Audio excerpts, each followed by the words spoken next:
You're listening to Civic Media. You can tune into any of our live shows on any radio station across the state with the Civic Media app. Find us in your phone's app store and listen anytime, anywhere.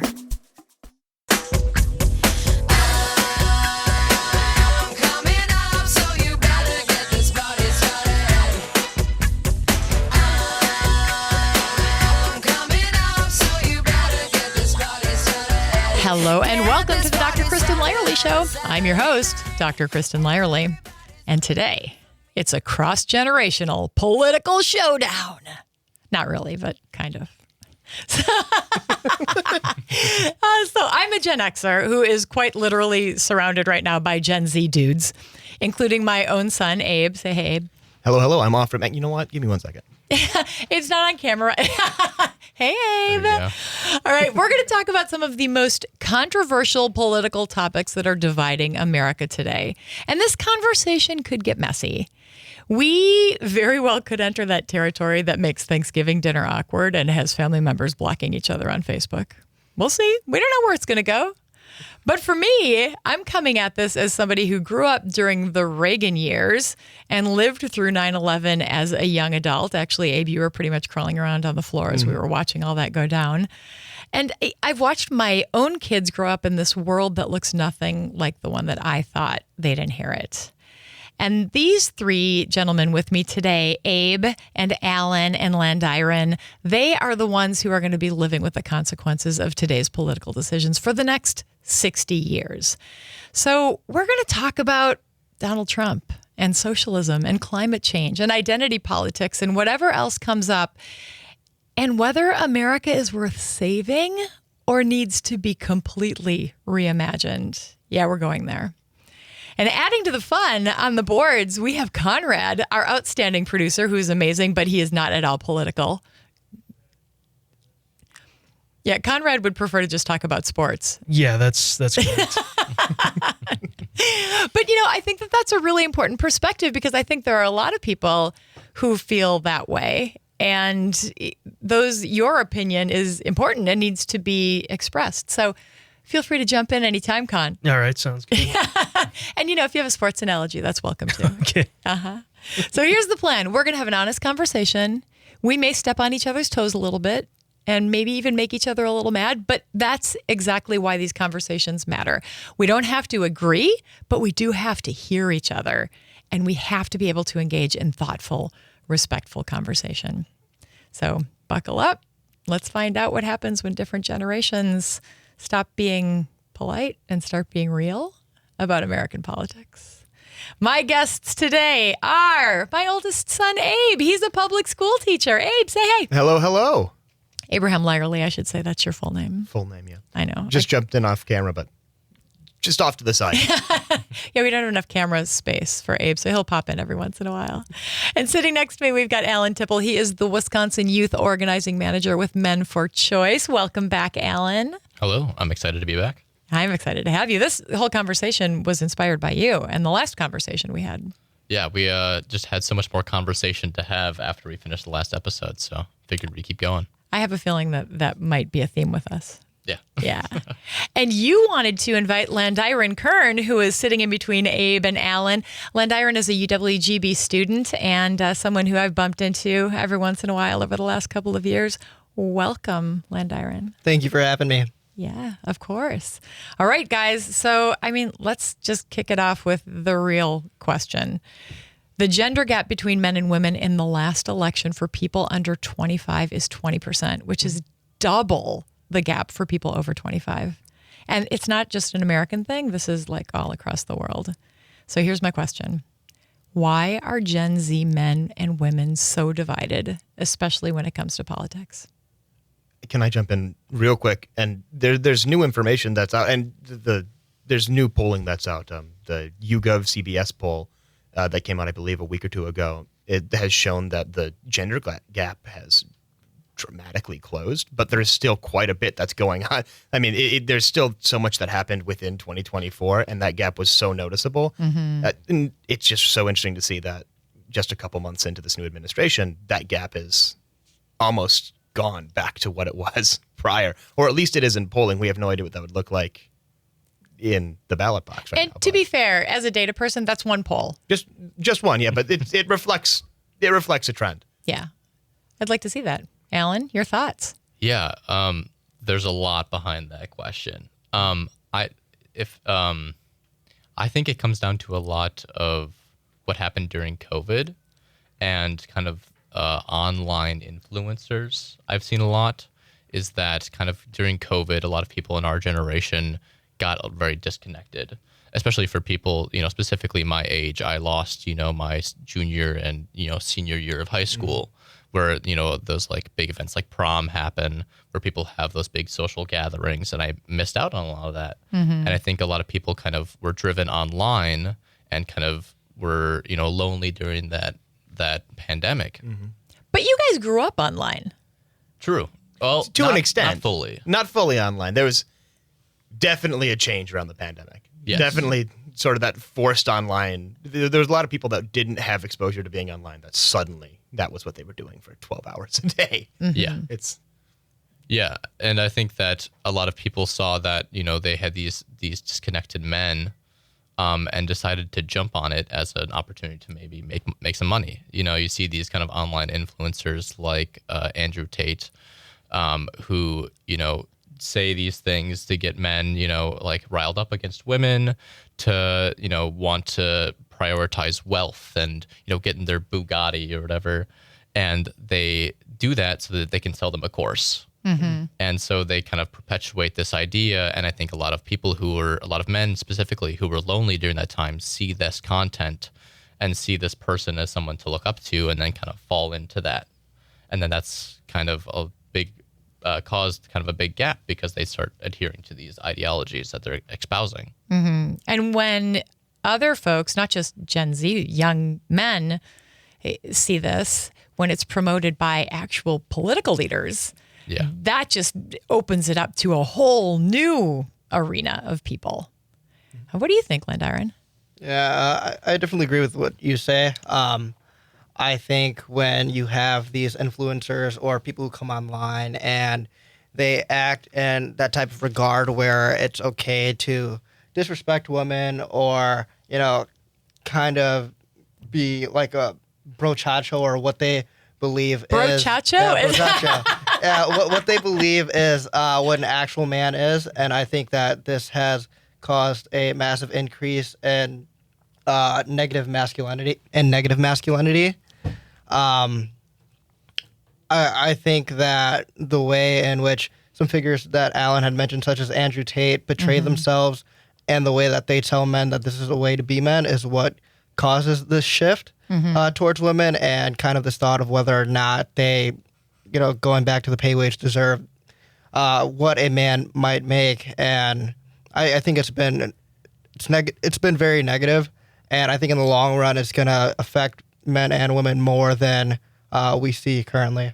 You bring up pay, and it makes me think about when I was a kid in the 70s, my mom couldn't even have a bank account. It was not legal for her to get a bank account. And she also couldn't get birth control without permission from her husband. And things had changed a lot since then. There has always been, the pay gap and so many other things. Like there's been sexism and misogyny all along, but it felt like we were making gains. It feels now like we're losing ground. And it's not just things like a bank account or the freedom to be able to, have a job or whatever. It's actual hate. It's danger for so many women. Where does that come from? I think it's the same kind of influencers as that espousing that hate. On my drive up here, my 2-hour drive up here, I was kind of watching some content to try to get like an idea of what, I wanted to like have good thoughts when we were talking on the podcast.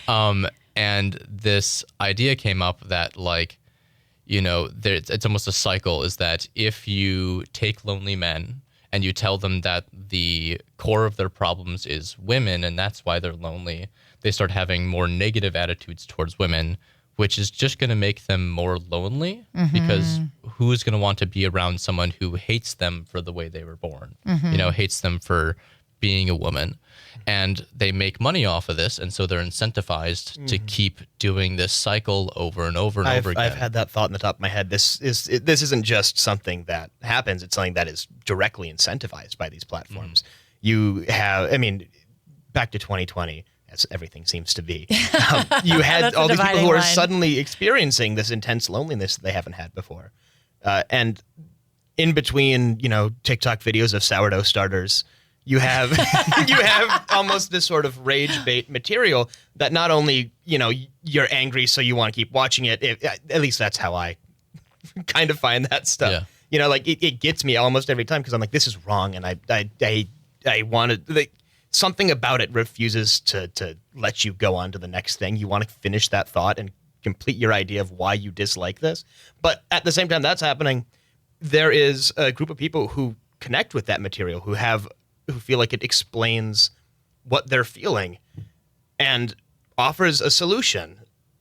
And the way that it's presented is so incremental as well, because it truly is sandwiched between videos of cooking and cats falling over and a dude driving a truck off a ramp. And then there's all this content and you don't really realize how you're consuming it. It just slowly builds up over time. You end up sort of taking in ideas that you didn't recognize you would. And then if you look at these things without subscribing, it sort of propagates. You'll get more. The algorithm recognizes that you engage with it. So you slowly get fed more and more of this content. And it feels almost like this sort of self-fulfilling prophecy. I don't know about you guys, but do you ever find you're looking at your feed and you're like, oh, this is, I don't know when I got all these right-wing influencers. Just yesterday I started seeing just Jordan Peterson all over my YouTube shorts. I'm like, I don't know why he's here, but he keeps getting pushed. So it's like the platform is infiltrating the things that you actually want to watch with things that they think you want to watch, or with things that are somehow making them money. So it kind of goes back to capitalism. It all goes back to that. I mean, oh yeah, yeah. It's a direct response to the incentives. Yeah, the medium is the message. Yeah, and it's back to the algorithm idea. Like you were saying, if you watch something. And even if you don't like it, if you just stay on it for long enough, they'll think that, oh, this is what you want to see. Right. I know that the other day I was scrolling through TikTok or whatever, and I just kept getting angrier and angrier and angrier that I had to just put my phone down because it just kept giving me this content. And I kept watching it because it made me angry. And I think, yeah, exactly to your point, there are people who watch this because they like it, and then they get it over and over and over and over again. And they keep getting that kind of confirmation bias that this is the correct idea. And you have to very intentionally put your hands on the wheel to kind of stop it. You have to go into the settings and say, do not show me this content. Which is not something that I ever really end up doing. It's not hard to do that. It's not hard, but it's just something that is not part of what you do when you're just scrolling. And it's not something that is easily presented or is explained well, as opposed to move your thumb up. Yeah. It's significantly more difficult. Right, because they want you to consume, not consume. They want to sell you more, not less. Yeah. All right. Well, we have so much more to talk about in this conversation. And Landiron, I want to hear more from you. But we do need to take a little bit of a break here. So I am talking right now with Alan Tipple. He is the Wisconsin Youth Organizing Manager with Men for Choice. Love all the work you're doing with Men for Choice, by the way. That's Men for Choice, the number 4.org, if you want to hear more about them. Abraham Lyerly, he is my oldest son and a public school teacher, and a new guest to the program, Landiron Kern. He is a student at UWGB who is from my homeland, actually my family's homeland, Fond du Lac. Love that. All right, we're going to be back shortly. This is the Dr. Kristen Lyerly Show. You're listening to me, Dr. Kristen Lyerly. We're talking about Gen Z, politics, and all that fun stuff.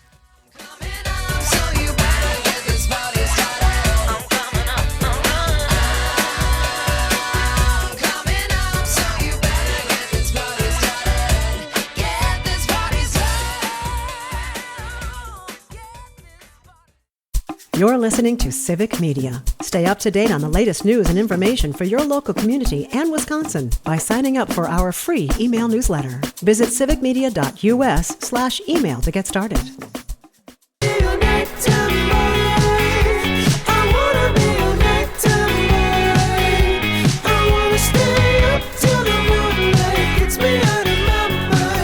Hello and welcome back to the Dr. Kristen Lyerly Show. show. It's me, Dr. Kristen Lyerly, and I'm hanging out with my Gen Z friends, my oldest son, Abraham Lyerly, who is a public school teacher, Alan Tipple, who is the Wisconsin Youth Organizing Manager for Men for Choice, and Landiron Kern. He is a student at UWGB. We are talking about Gen Z, politics, the divide, all the spicy topics. But before we get back to that conversation, hey, Abe, did you recognize that song? Yeah, I did. Was that, I can't remember the band name, but I think we just saw them at Mile of Music, didn't we? Horace Green. Horace Green. They were incredible. They were what a cool so event. good. You know, Mile of Music, a plug for that. It's like 200 bands. They're all over Appleton. Mm-hmm. People are out walking around to all the different venues. There's food. There's beer. There's the beer joy. Costs less than Lambeau and Summerfest. Yes.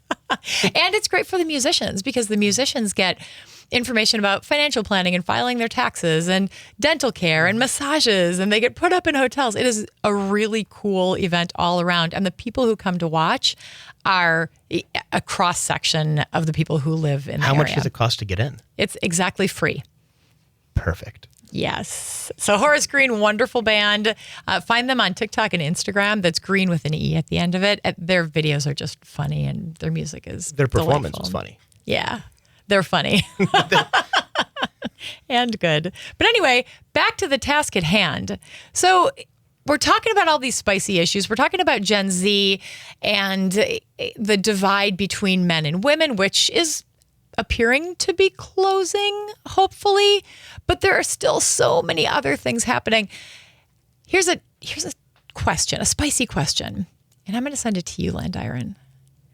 Woke politics. Have we gone too far? Woke is just such a trigger word. Yeah, I definitely feel like the way that right-wingers or Republicans use the word woke seems much more of a slur than what it actually is. I think to be woke is to understand and have an understanding of what is happening in politics and around the world. I think that it's just gained such a negative stigma around it, but I think it's a very positive thing. At times, it can definitely feel tiring being quote-unquote woke, especially as a poli-sci major. A lot of my studies is watching the news, watching different social medias, and trying to piece together my own thoughts and processes when you have people who are both on the right and left who kind of want you to be biased towards whatever angle they're trying to get to. Of course, yeah. And obviously, I lean a little more left, and I think that when people hear my discussions around politics, especially when all of my politics affect my life, that it's considered woke because a lot of people don't understand what it is to be a recipient of some of the programs and stuff that they offer. Right. Especially with someone who, such as I, who's on medical assistance, who gets benefits from food programs and things like that. And when I will try to discuss and talk about some of those incentives that the government gives, my friends will complain about or some of my former friends will complain about, people who are freeloaders off the government and things like that. Let's talk about that. I mean, that is such a huge issue right now. I grew up personally, so I have experience with this too. My family was on food stamps. We struggled. But now when you look at this big, beautiful bill that is terrible, and you know that we're cutting food assistance for people, you know that we're cutting health care for people. By the way, cutting health care for people does not mean that people aren't going to get health care. They're still going to go to the hospital, whether or not they can pay for it. And the hospital is going to have to eat those costs, and everybody's going to end up paying for it. That means all of our health care costs go up. So it's just mean. It's just cruel. But here you are, as somebody who is actually benefiting. How are you looking at the future and thinking, I'm going to be able to make this work? I don't. It's really difficult, especially when you have representatives who are supposed to be, discussing the benefits of their constituents, and they just don't. It's very difficult. Back to what I was saying about. Sorry, I didn't mean to derail your thought. Friends calling people who get these benefits freeloaders. I work very hard. I hold 2 to 3 jobs at a time. I pay for my own education along with the Pell Grants that I receive from the government. And to hear people say that, I'm a freeloader sucks a lot, because I am working very hard to, one day become a very positive contributor to our economy. And when I am doing all of these things the correct way, and, having people tell me that I'm still freeloading, it really sucks. Do you ever feel like, I feel like we often just get stuck in this, like, we have to be so dainty with how we're phrasing it. Like, you give me money because eventually I'm going to go on and I'm going to become a contributor to the economy.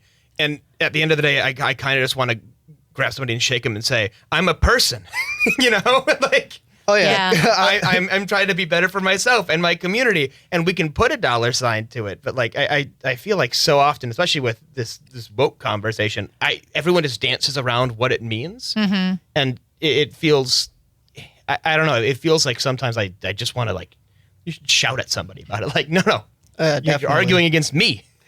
Yeah, no, I had breakfast with my girlfriend and her grandparents yesterday, and they were kind of asking what I want to do as a career-wise. And though I'm studying politics, I want to be an attorney.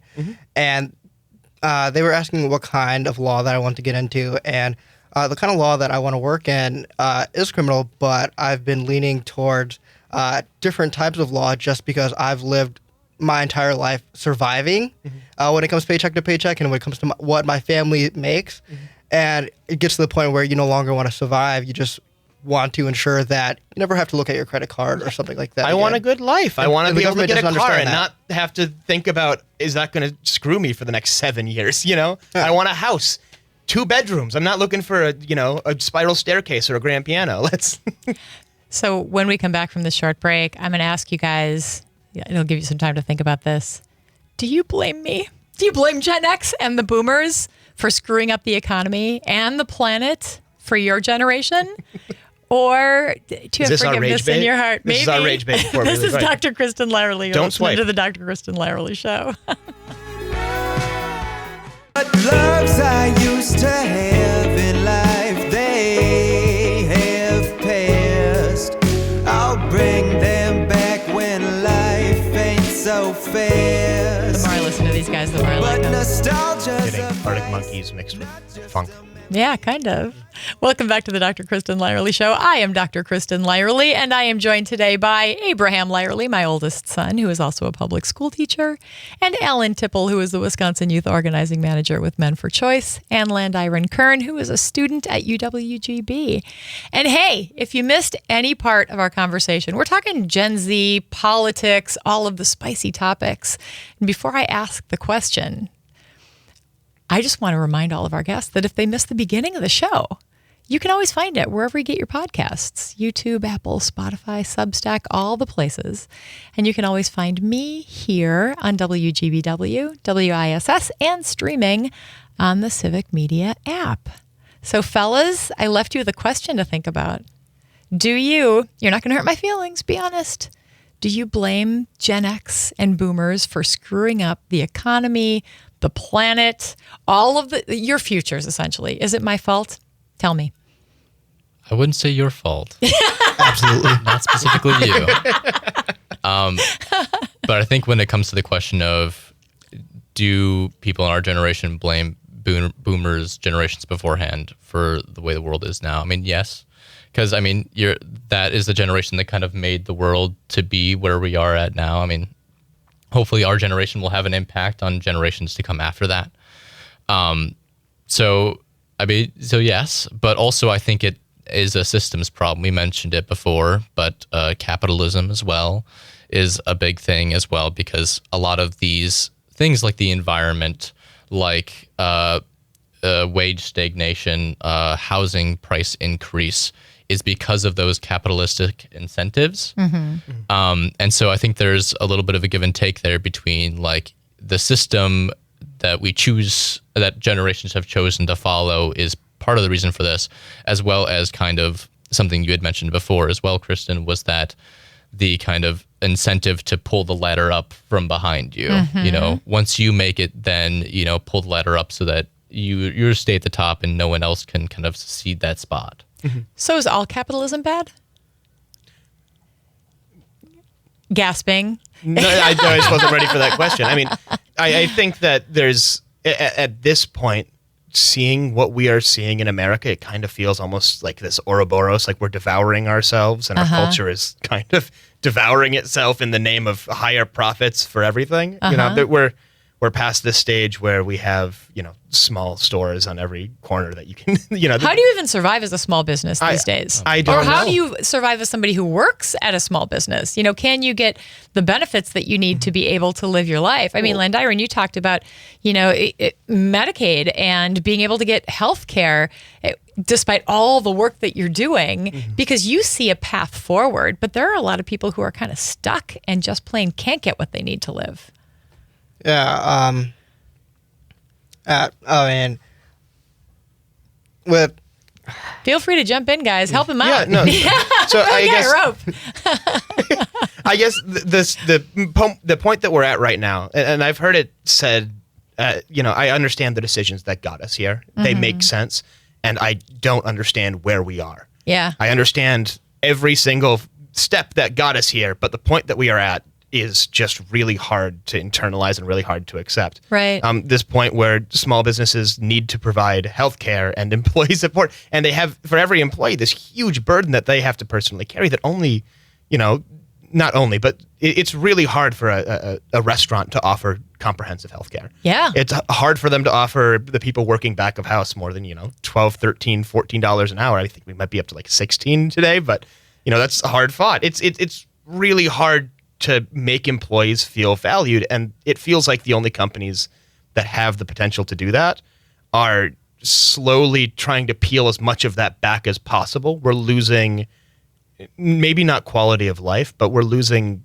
little bits and pieces of our culture and of how we envision our future, and it feels like we're substituting it for a weekly trip to Walmart or one-day delivery from Amazon. And I do love one-day delivery from Amazon. I do too. I do think that might be one of the greatest That's the problem, modern right? conveniences. Yeah, but it might be, not might be. I think it is partially the problem. Yeah. And it makes it harder to find all these other things because, you know, I tried to get some fertilizer the other day. I went to 3 different local stores, couldn't find anything. Went to Walmart, couldn't find anything. At the end of the day, I just had to end up ordering it off Amazon. I wasn't looking for anything crazy. But I feel like the options are shrinking and shrinking and shrinking. And it's so much more efficient because you know that it's going to be right there instead of going all over town and spending a half a day and not finding what you need. But back to the original question of, are we off in a worse spot because of the previous generations? It's that same idea of all the decisions that have gotten us here were almost reactive, it feels like. Lots of trying to patch holes. And now we're at a spot where it feels, I don't know, when you It's guys all talk Swiss to your cheese. friends, just like in terms of vibes in your friends group, how many of your friends feel like they're going to own a house in the next 40 years? I think I can name one, and she's a doctor. Yeah, not very many. I think often when politics comes up as a discussion or just like simply our future, it's usually this kind of like joking but semi-serious, like, well, who knows? Yeah. Like, I don't even know if I'm gonna make it to 50. You know, like. Is it hopelessness? Well, so actually, I would say, yeah. when we were at the very top of the episode, when we were listing out all the things we were going to talk about, you were straight-faced the entire time, which is hard because you're staring right into the camera. Except for the moment where she said, and you're going to live with it for the next 60 years, and your eyes went right up. Your eyebrows are like, oh, God, 60 of these? Yeah, it's easy to get through every day. Not easy, but I mean, you get through it one day at a time. But when you start thinking about your future and the things that you want or you always thought you were going to have, and you start to put together a plan, but the plan doesn't make sense because you can't put the pieces in place. Yeah. So I guess you asked if it was hopelessness. I actually, Landiron, you first. How's your friend group react to that? Do you have a lot of friends who feel like they're on the right path and things are going good for them? Or is it like we're doing fine and treading water, but I don't see it getting better? a lot of my friends with the group that I belong to, I would say, yeah, most are nervous.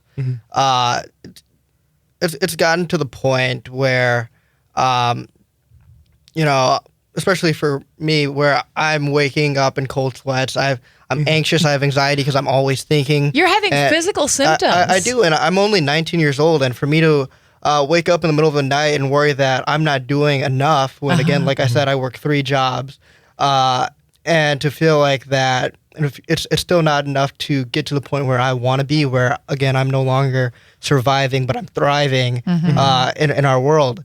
And I think we're in some trouble. I mean, I think we're in a lot of trouble, and I think it's time for our government to step up. Yeah. So if you could fix one thing, if you had a magic wand and you could fix one thing about our government, you could solve one problem: sexism, racism, making sure everybody has health care, housing, one thing, what would that one thing be?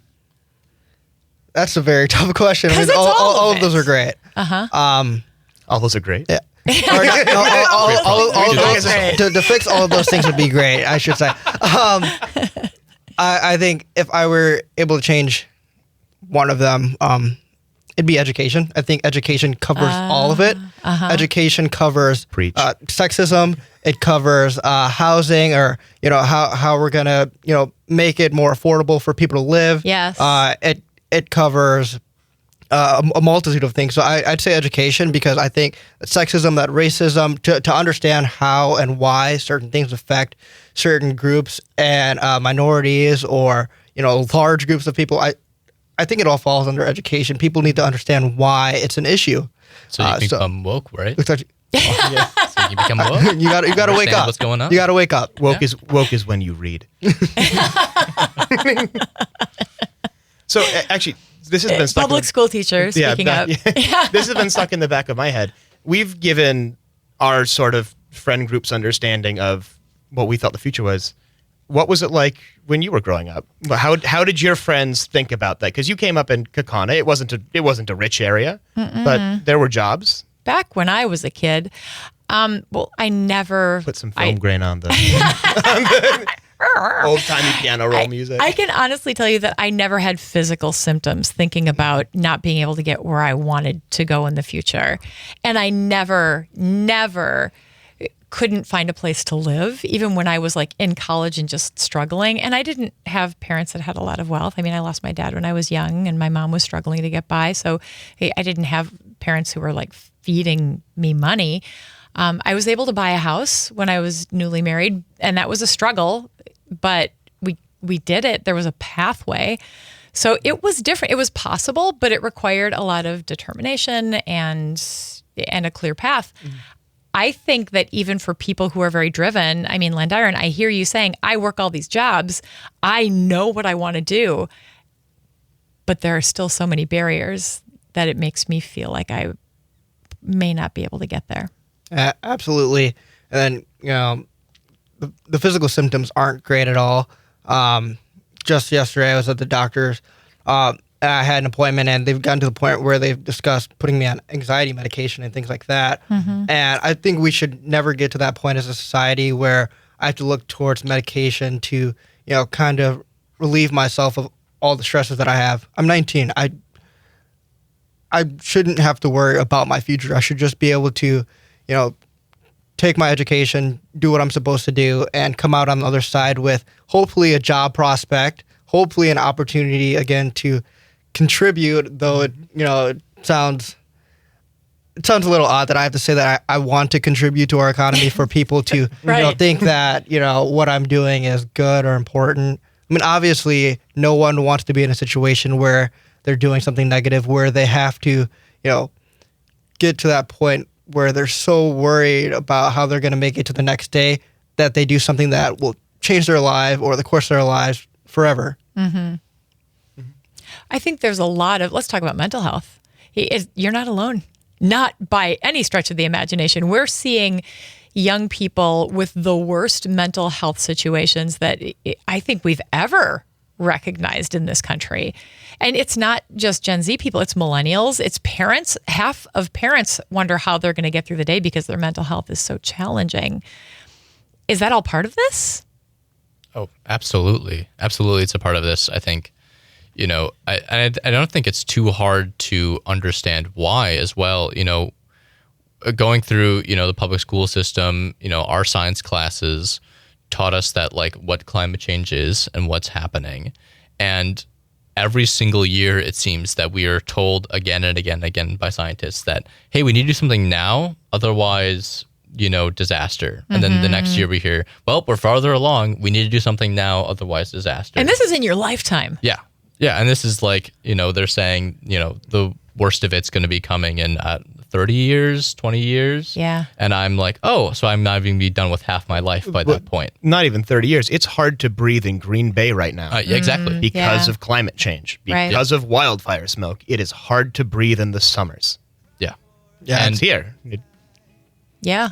And I never thought that I'd get to the point where when I see Bill Nye on TikTok or scrolling, it would stress me out just because, again, like Alan said, he always had something off about him. He was talking about it all the time. He was talking about climate change. He was talking about the issues when I was younger and watching his show. And now when I see him, it just becomes more and more depressing because you know that things are getting worse and worse and worse. It's a reminder. Maybe it's the medium. Maybe you need to wheel out a squeaky cart with a CRT on it and watch it on there. I think that might fix it. All right. When we come back from this short break, I'm going to ask these guys whether we can fix this or does it have to burn down? Good question. This is Dr. Kristen Lyerly. You're listening to the Dr. Kristen Lyerly Show. Saying time to feed. I never want to say goodbye to love. I never want to say goodbye. You're listening to Civic Media. Find the latest news, information, and archives of all your favorite shows on the Civic Media website, civicmedia.us.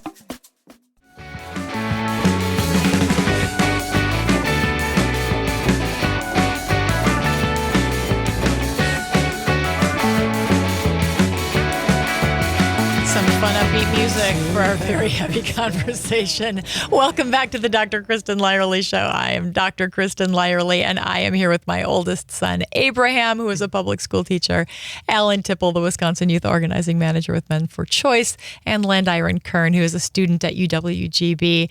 And before we took this break, I asked you a super heavy question. We've been talking about really big topics and kind of hopelessness, all of the things that your generation are looking at right now and thinking, is this even worth it?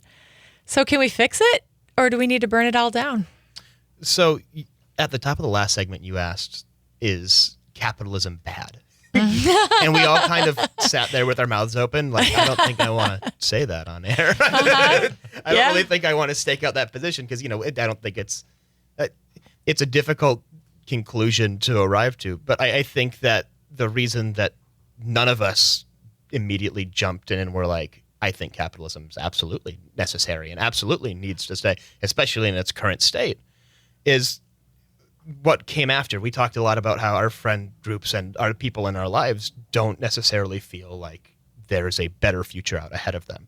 They don't feel like things are getting better. There's just this sort of generational feel of backsliding. And it's really difficult to have an almost smothering sense of things are getting worse and then say nothing needs to change or that our current system is benefiting us. It's benefiting some people. Mm-hmm. Elon Musk just made another $27 billion today to focus on Tesla. Mark Zuckerberg's up top 3 now. Top 3? Oh, good. I love that the scoreboards just keep growing exponentially. Did you know, by the way, Elon Musk has a foundation that is essentially just a tax write-off. He doesn't actually even donate enough money to charity to really be called a foundation. Yeah. It is, when we rely on people like Bill Gates and Warren Buffett to provide the charitable programs, and then the richest man in the world is not at all charitable, we can't obviously rely on that. We need something different. Well, and this is what happened in the 1930s, like the Gilded Age. This is exactly the sort of thing that happened. We had massive consolidation of wealth, and we had this system built upon philanthropy, and it collapsed because it didn't work, and it turned into bloody riots in the streets and the birth of the labor movement.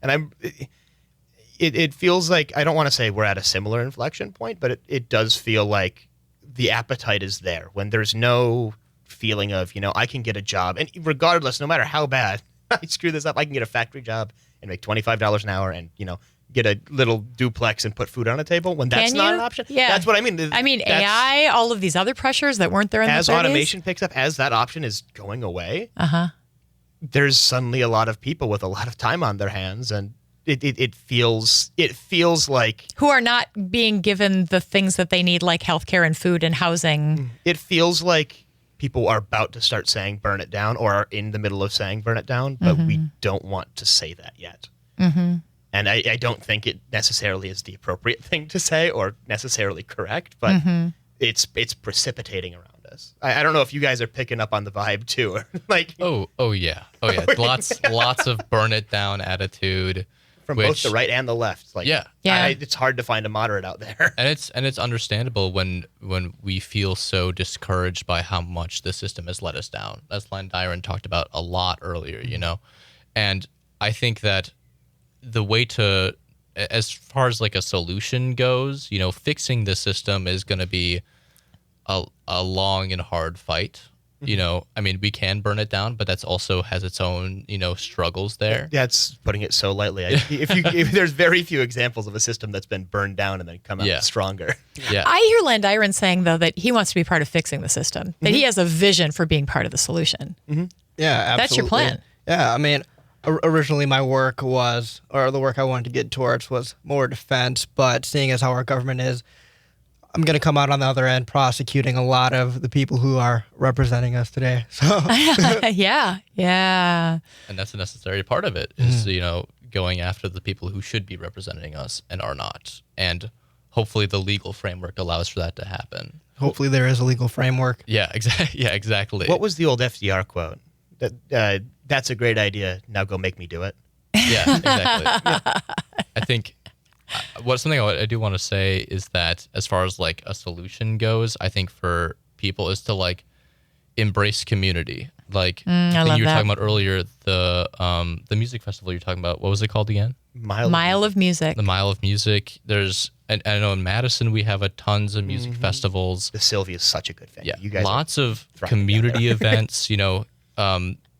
We started off talking about like the disconnection from like COVID, but I think what people need to do is now we need to reconnect, because if the system gets worse, the people you're going to have to rely on are your neighbors, are your community members. And if the system burns down, those are the same people who you're going to have to rely on. So I think... And if you want to fix the system, those are the people that you need on your side. Exactly. And that's what we're seeing people do right now is turn to each other, the people they live next to, the people in the social groups, the people at the schools to build, and the mutual aid that's growing out of that. So that's our solution? That's a good way to help yourself and to help your community. It might not fix the system, but that's a good way to like help start the foundation for how to build things back in a good way. And it's something that we can do as individuals. Absolutely. Yeah. Len Dyron, what do you think? I agree. I think there's a lot of work that could be done. Obviously, embracing your community, very, very important. But I also think people have to become more civically engaged. You got to do the duties that we were granted with. Yes, more civically engaged. And we're going to leave it with that. But guys, I am so grateful to you for coming in today. Abraham Lyerly, my oldest son, public school teacher. Len Dyron Kern, UWGB student and future attorney, and part of the solution. And Alan Tipple, he's with Men for Choice. Thank you all for listening today. We've so much more to talk about. I want to hear from you. Send me your ideas for topics, guests, music, whatever you want to hear. This is our conversation, and we can talk about whatever we want to. You can find me on all the socials, Dr. Kristen Lyerly on Facebook, Instagram, TikTok, YouTube, Twitter, everything.